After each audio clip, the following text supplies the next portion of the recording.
Les amis, j'espère que vous allez bien et que vous passez un très très bon week-end. Bon, bah écoutez, hein, je viens de voir le match du PSG contre Monaco, enfin plutôt Monaco contre le PSG, et ça a été un désastre, hein.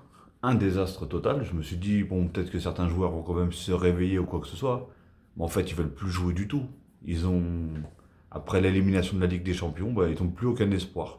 Enfin, même pas, même plus aucun espoir, c'est qu'ils savent qu'ils sont à 13, 12 ou 13 points d'avance. Donc pour eux, bah, déjà le championnat il est gagné. Donc dans cette pensée-là, ça va être un une longue fin de championnat.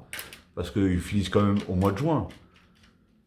Donc on va continuer à regarder, à voir des matchs comme ça du PSG. C'est vraiment honteux. Il faut respecter tout ce qui est supporters. Et surtout les supporters qui se déplacent. Parce que là, il y a des supporters qui se déplacent à Monaco, il y a des supporters qui sont déplacés à Bordeaux l'autre match, etc. Et vous croyez que ça fait plaisir aux supporters qui payent leur place, qui payent leurs abonnements pour voir des matchs aussi ignobles que ça? Surtout quand tu as des joueurs comme ceux qui étaient sur le terrain, hein. Parce que voilà, maintenant il faut pas se voler la face, hein, parce que depuis un petit moment on jette tout sur la gueule de Messi, les sifflets sur Messi, etc. Mais s'il n'était pas là aujourd'hui, ça a été encore, c'est le plus nul des matchs que j'ai vu du PSG. Je suis pas là pour défendre Messi, hein, attention. Je sais le dire quand il est nul, je sais le dire quand il est bon. Mais, euh, mais non, là c'était horrible. Et moi ce qui me rend triste, c'est des joueurs comme Neymar qui, je connais la qualité qu'il a, je sais le potentiel qu'il a, je sais ce qu'il est capable de faire. Et là, soit il n'y arrive vraiment pas, ou soit il est tellement démoralisé qu'il veut même plus faire le moindre truc, quoi.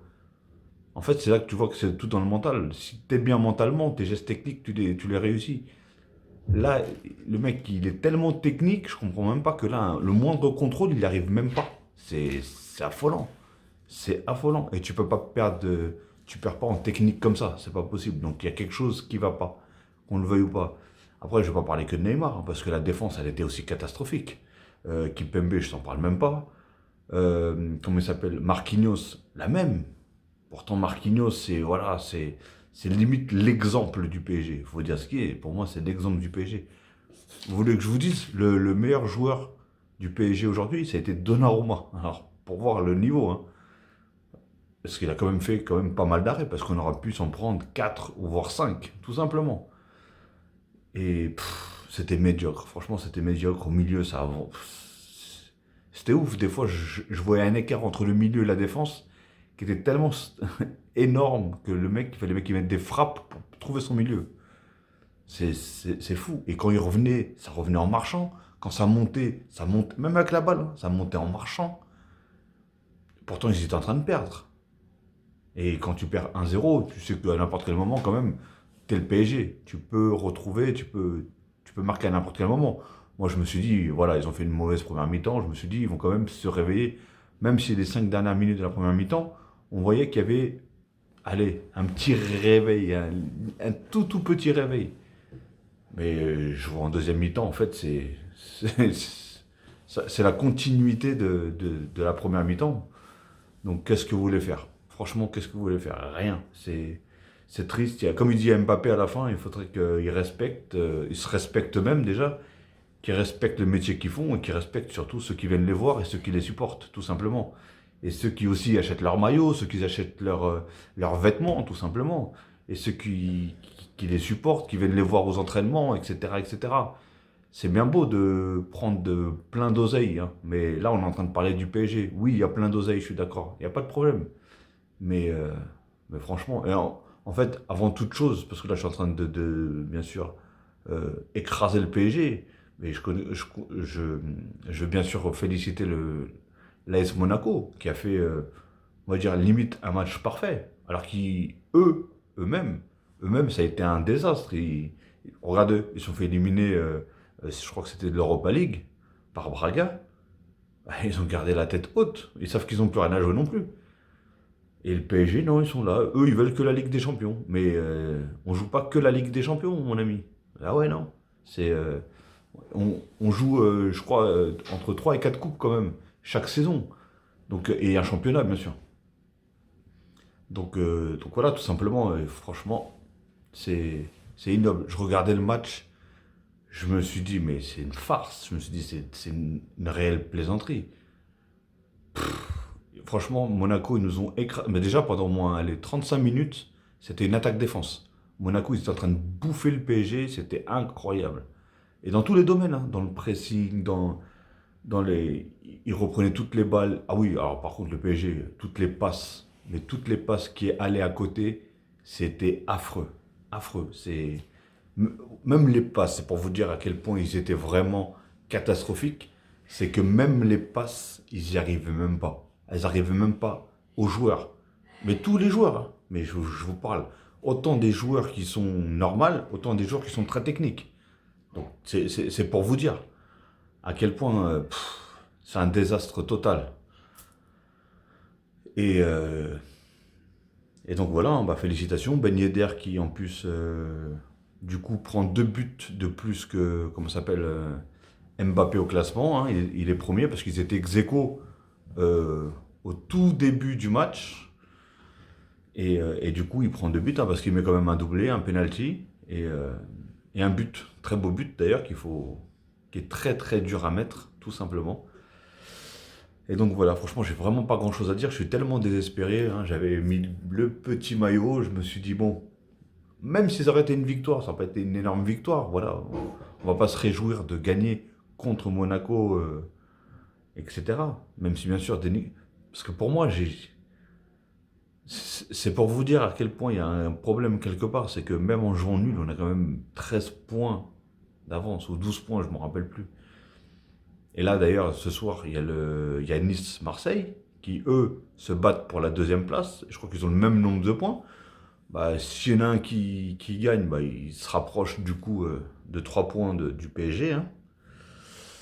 Mais non, là, par contre, faut tirer la sonnette d'alarme. Hein, d'accord. Et j'en veux aussi énormément à Pochettino. Hein, parce que quand il voit ce désastre total, et quand tu sais que tu as des jeunes de formation, du centre de formation, qui sont Simons, Michou, plusieurs, je ne sais plus, ils sont 3 ou 4.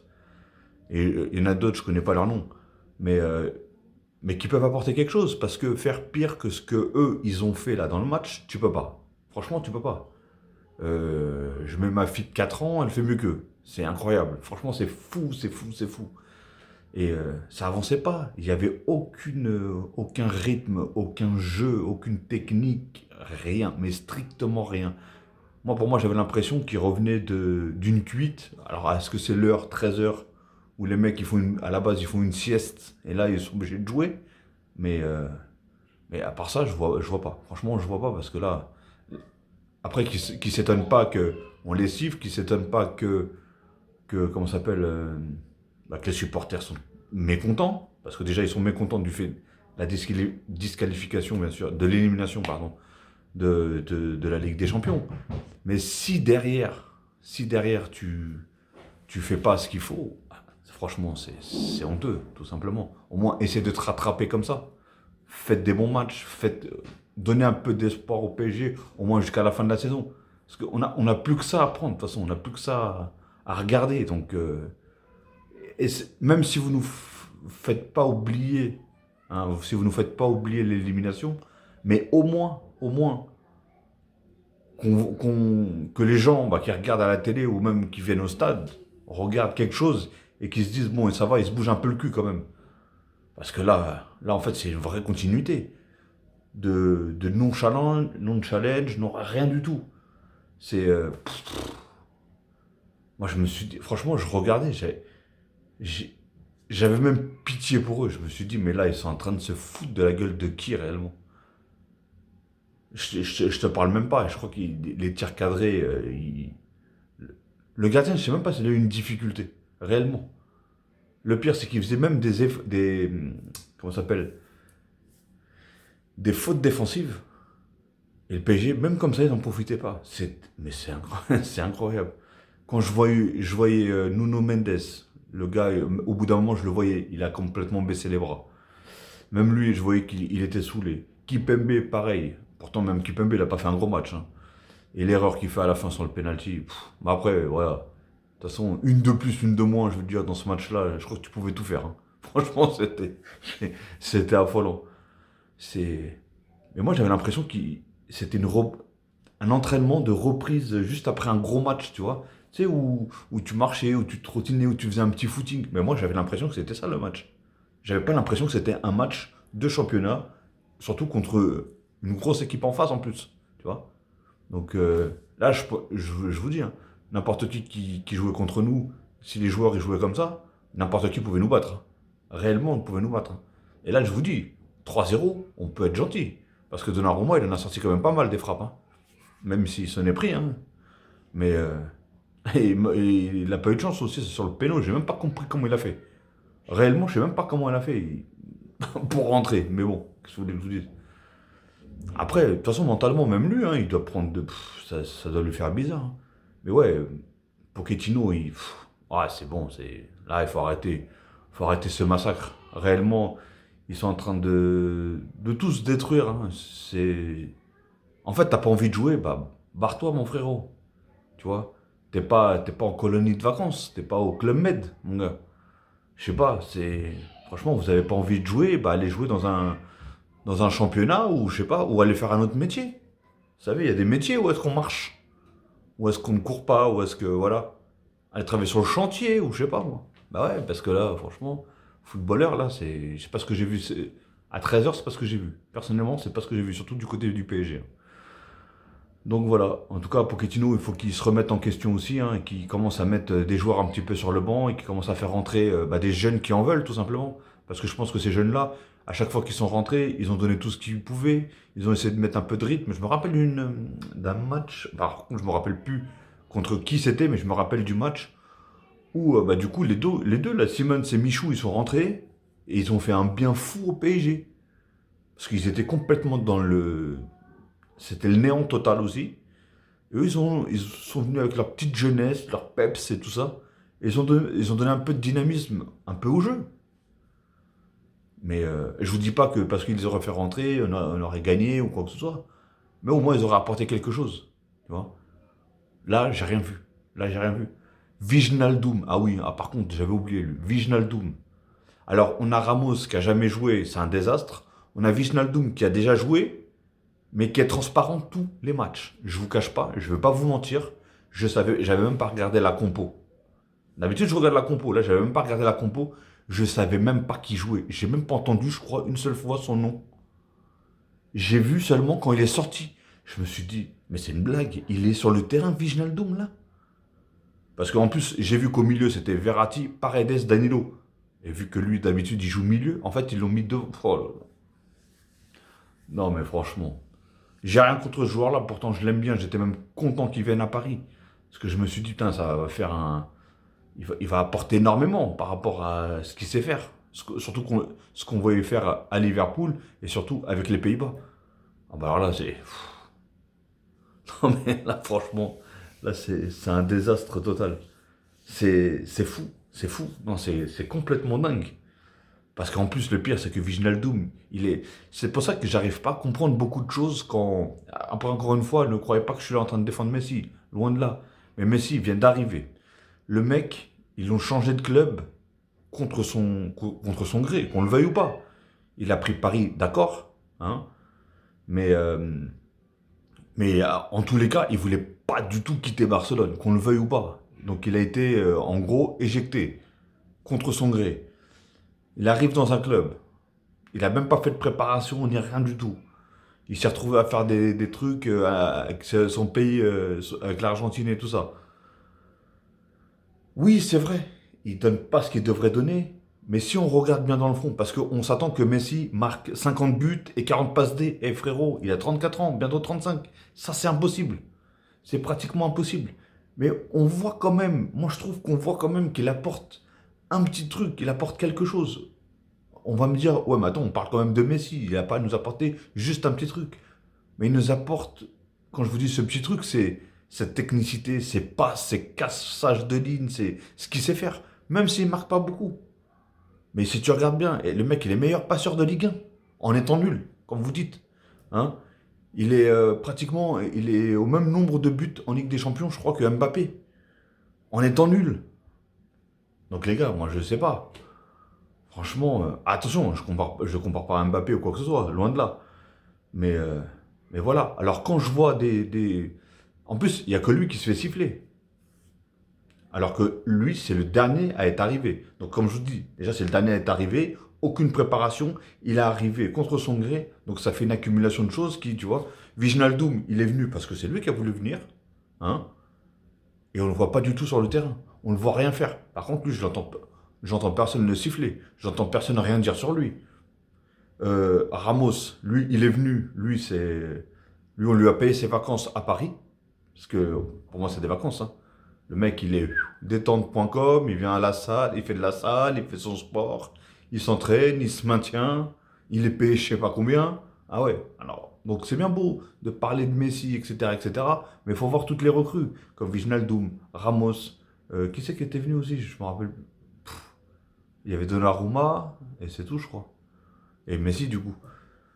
Mais voilà, s'en prendre parce que c'est le meilleur joueur du monde, ou de tous les temps, ou de je sais pas que. Pour certains, c'est le meilleur joueur de tous les temps. Pour certains, c'est le meilleur joueur du monde. Ok, il n'y a pas de souci. Mais, euh, mais oui, mais on ne peut pas s'attendre au même truc, qu'on le veuille ou pas. Que tu le veuilles ou pas. Maintenant, voilà, il a dit, hein. Il a dit non, j'ai pas envie de partir à Barcelone. Ils n'ont aucun contact avec Barcelone. Et il a envie de rester à Paris. Et je pense qu'il va donner tout. Et il va se remettre d'aplomb en début de saison. Il va refaire une bonne préparation. Et il va se mettre d'aplomb pour donner son maximum. Et on verra bien la saison prochaine. À lui, on lui donne aucune chance. C'est incroyable. Parce que c'est Messi, parce qu'il a cette ballon d'or, parce que ceci, parce que cela. On lui donne aucune chance. Mais c'est incroyable. Les autres, ils peuvent faire des saisons complètement nulles. On dit rien. Mais si c'est Messi, dès qu'il fait un mauvais match ou il fait une mauvaise passe, ah, oh là là, ah là là, franchement, c'est complètement fou. Complètement fou. On a la chance d'avoir des joueurs comme ça. Après, comme j'ai dit, oui, ok, il ne rend pas ce qu'il devrait rendre. Il n'y a pas de souci. Mais il faut voir à côté le bon et le mauvais, tout simplement. Hein. Donc voilà, les amis. Bon, moi, il n'y a rien à. Je sais même pas. J'ai fait une vidéo à la base, je voulais même pas la faire, mais franchement, je peux même plus être en colère par cette équipe. Pourtant, je devrais, hein. Quand j'ai vu le match de cet après-midi, je devrais. Mais je me dis, là, on touche le fond. Mais quand je vous dis le fond, c'est même pas le fond, c'est pas le sol. On creuse encore plus. Parce que là, je sais même pas comment ça va se passer au niveau dans les vestiaires, dans ceci, dans cela. Mais je pense qu'il va y avoir des sacrées tensions, hein. Franchement, des sacrées tensions. Tout simplement. Et franchement, c'est mérité. Donc sur ce les amis, je vais vous souhaiter une très très bonne journée, ou une très bonne fin d'après-midi, ou une très bonne soirée, tout dépendra de l'heure que vous allez regarder cette vidéo. Et avant toute chose, bien sûr, n'oubliez pas, commentez, non, likez d'abord, hein. Si bien sûr vous aimez la vidéo, n'hésitez pas à liker, à commenter, à partager. Et bien sûr, si ce n'est pas encore fait, abonnez-vous et cliquez sur la cloche tout en bas à droite pour avoir toutes les notifications une fois que je mettrai une vidéo en ligne. Ok les amis, sur ce, je vous dis à la prochaine.